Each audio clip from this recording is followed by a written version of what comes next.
চেহারার দিকে নজর থাকে সকলের, তাদের সামান্য ওজন বাড়া কমাও নজর এড়ায় না।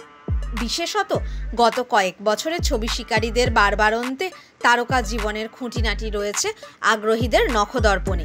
এমনই পরিস্থিতিতে গত কয়েক মাসে আলোচনা জোরদার হয়েছে করণ জোহরকে নিয়ে। চোখে পড়ার মতো রোগা হয়ে গিয়েছেন পরিচালক প্রযোজক, এমনকি অনুরাগী মহলে শুরু হয়ে গিয়েছিল কানাঘুষো। তবে কি অসুস্থ হয়ে পড়েছেন করণ? বড় কোনো অসুখেই কি এমন ওজন হ্রাস? অথচ করণকে নিয়মিত দেখা যাচ্ছে কোনো না কোনো অনুষ্ঠান, বন্ধুদের জমায়েতে। ফলে ওষুধ খেয়ে ওজন কমানোর বিষয়টি নিয়েও শুরু হয়েছিল আলোচনা।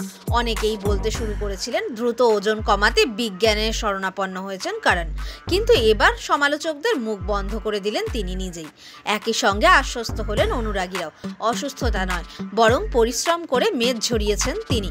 বৃহস্পতিবার তার আসন্ন ছবি কেসরি চ্যাপ্টার 2 এর প্রচার হিসেবে সমাজ মাধ্যমে লাইভ করেন প্রযোজক অনন্যা পাণ্ডে। অক্ষয় কুমারের এই ছবি নিয়ে কথা বলতে গিয়ে অনুরাগীদের প্রশ্নের উত্তরও দেন করণ।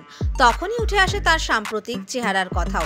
করণ সাফ জানান, কোনো ওষুধ খেয়ে ওজন ঝরাননি তিনি, বরং পরিশ্রম করেছেন। করণ বলেন, অনেক পরিশ্রম করেছি, যেমন কানাঘুষো শোনা যাচ্ছিল তেমন কোনো ওষুধ খাইনি। পাশাপাশি অনুরাগীরা তার ভগ্ন স্বাস্থ্য নিয়ে উদ্বিগ্ন হওয়ায় তাদেরও আশ্বস্ত করেছেন।